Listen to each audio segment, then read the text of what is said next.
Welcome, music lovers. Join us today on the captivating journey of one of rock's enigmatic figures, Steve Harley. From the highs to the lows, of a man who left an indelible mark on the music scene with his distinctive voice and timeless hits. So let's dive in. Steve Harley, born Stephen Malcolm Ronald Nice on the 27th of February 1951 in Deptford, London. The second oldest of 5 children, his father was a milkman and his mother a semi-professional jazz singer. At 2 years old, during the summer of 1953, Harley contracted polio, spending 4 years in hospital between ages 3 to 16.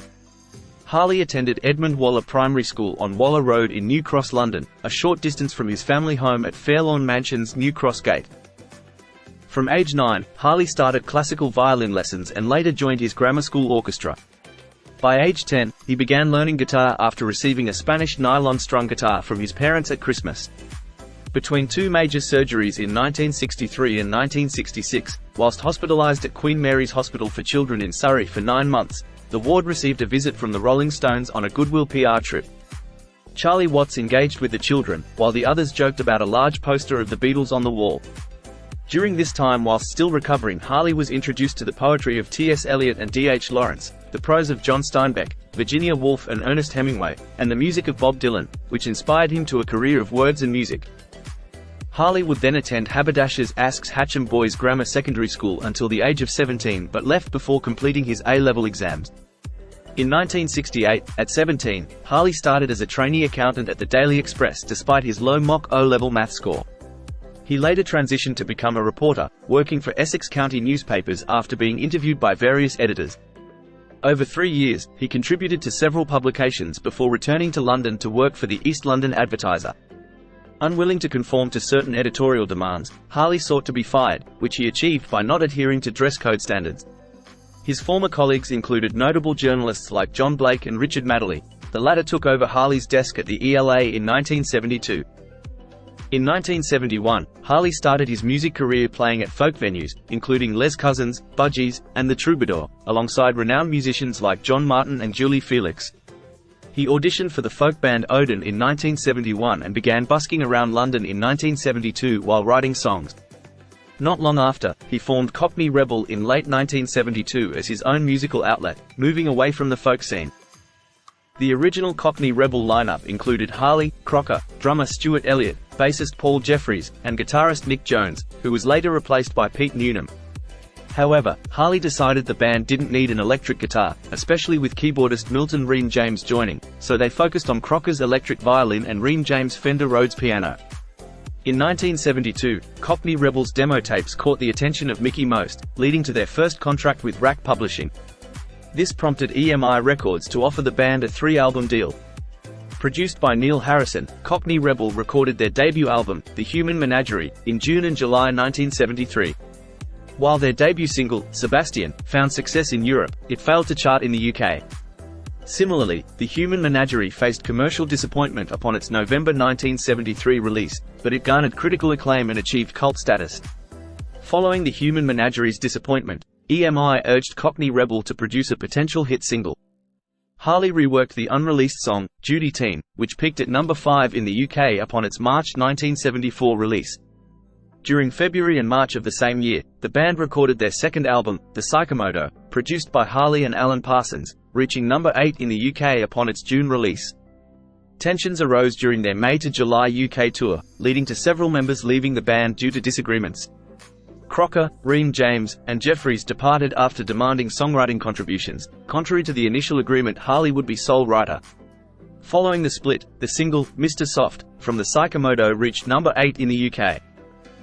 Left bandless, Harley began seeking new musicians while collaborating with Parsons and Dutch singer Yvonne Keeley. EMI released Keeley's Tumbling Down in August '74, with Harley's solo debut, Big Big Deal, following in November. Though not a UK top 50 hit, it charted on BMRB's UK Breakers. Simultaneously, a revamped Cockney Rebel lineup emerged with original drummer Stuart Elliott, guitarist Jim Cregan, keyboardist Duncan Mackay, and bassist George Ford. As Steve Harley and Cockney Rebel, they recorded The Best Years of Our Lives in late 1974, produced by Harley and Parsons. In January 1975, Make Me Smile, Come Up and See Me, the lead single from the upcoming album, was released. It became the band's biggest hit, reaching number 1 on the UK chart in February and earning a UK Silver certification. The song also marked Harley's sole chart entry in America, peaking at number 96 on the Billboard Hot 100 in 1976. In a 2002 TV interview, Harley revealed that the lyrics were directed at former band members whom he felt had abandoned him. With approximately 1.5 million copies sold in the UK as of 2015, the song is among the most played records in British broadcasting, with over 120 cover versions recorded by other artists. In March 1975, The Best Years of Our Lives was released, reaching number 5 in the UK. With the single, Mr. Raffles, Man It Was Mean, peaking at number 13. The band toured UK and Europe while recording their fourth studio album Timeless Flight, during the summer. Around the same time Harley also produced Patricia Pi's album. Later that year they toured the US with the Kinks, prompting the release of a closer look for the American market. Timeless Flight, released in February 1976, reached number 18 in the UK, but its singles failed to crack the top 50. The band embarked on another UK and European tour after its release. Love's a Prima Donna, their fifth album, recorded between June and September 1976, peaked at number 28 in the UK.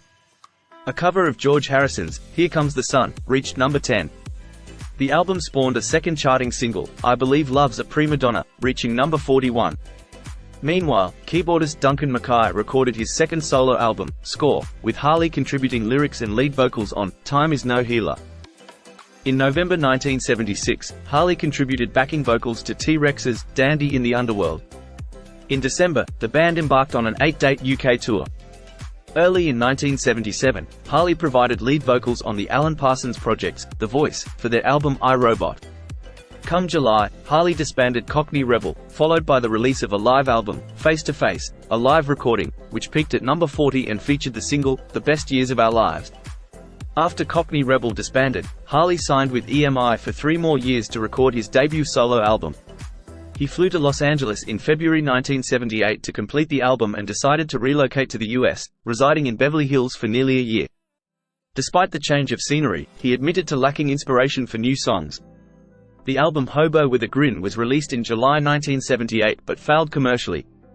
Both singles, Roll the Dice, and a remixed version of Someone's Coming, released in early 1979, did not chart. The album featured Mark Bolan's final studio performance on the track, America the Brave, recorded shortly before Bolan's fatal car accident in September 1977. In late 1978, Harley returned to London and in February 1979, recorded his second solo album, The Candidate. In May, he joined Peter Gabriel as a guest star at one of Kate Bush's Hammersmith Odeon concerts, a benefit for the family of a deceased lighting technician who had worked with Harley and Gabriel. This marked Harley's return to the stage after a 2-year hiatus. Despite moderate success with the single, Freedom's Prisoner, released in September, the album itself was another commercial failure. Consequently, EMI dropped Harley from their label following disappointing sales. During the 1980s, dubbed his wilderness years, Harley stepped back from music to focus on raising his children. In 1980, he briefly reunited Cockney Rebel for UK tours, coinciding with the release of their compilation album, The Best of Steve Harley and Cockney Rebel.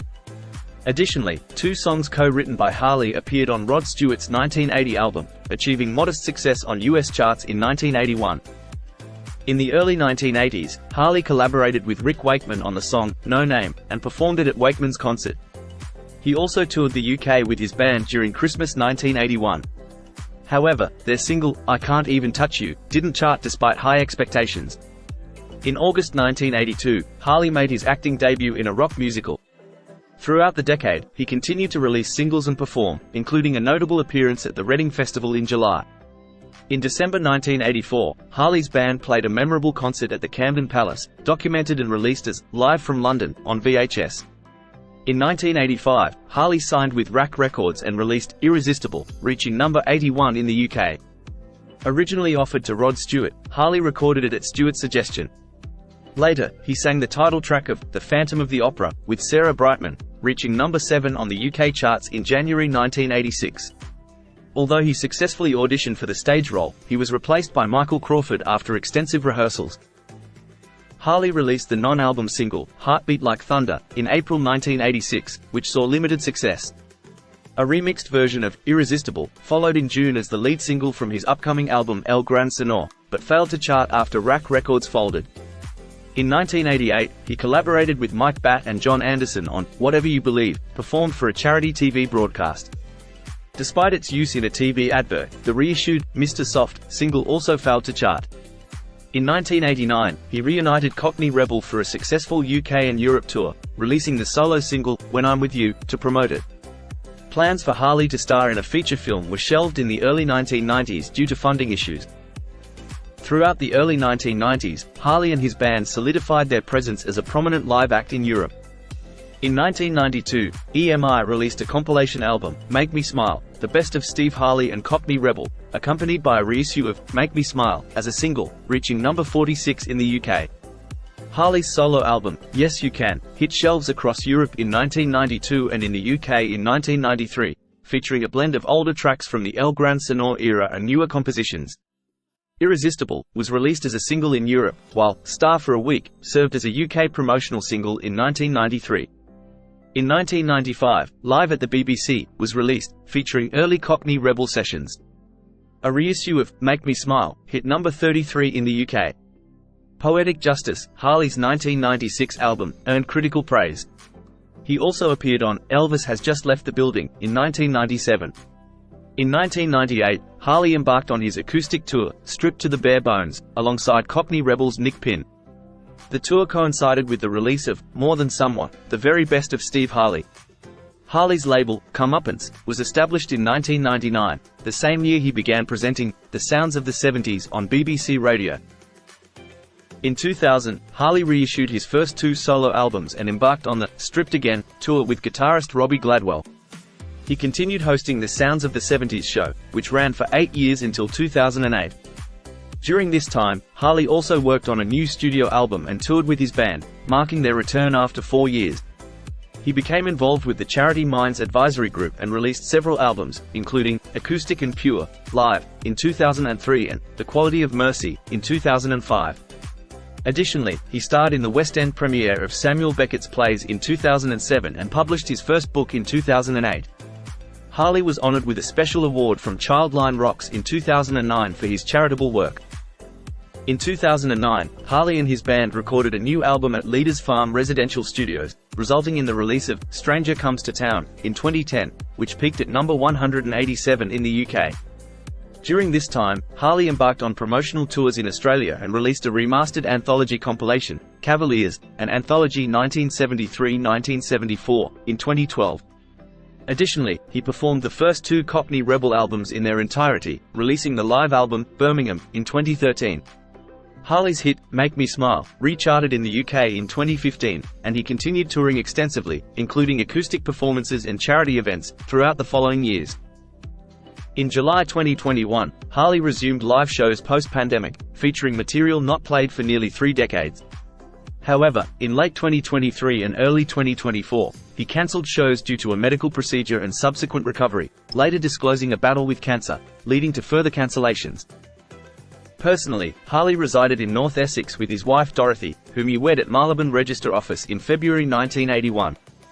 They had 2 children, Kerr and Greta. In 1991, they commemorated their 10th anniversary with a wedding blessing ceremony at their local church in Belchamp, Otten, Essex. Since 1984 onwards, Harley was active in racehorse ownership, becoming his primary hobby until his passing in 2024. In December 2023, Harley revealed on his website that he was battling cancer. Sadly, it was confirmed on March 17, 2024, that he had passed away at the age of 73, with his daughter Greta stating he had passed away peacefully at home in Suffolk. And there you have it. As we bid farewell to the compelling life of Steve Harley, we're reminded of the enduring impact he had on the world of music. His legacy lives on through his songs, his lyrics, and the memories he left behind, forever etched in the annals of rock history. Thanks for watching. Don't forget to like and subscribe for more videos just like this. Take care and bye for now.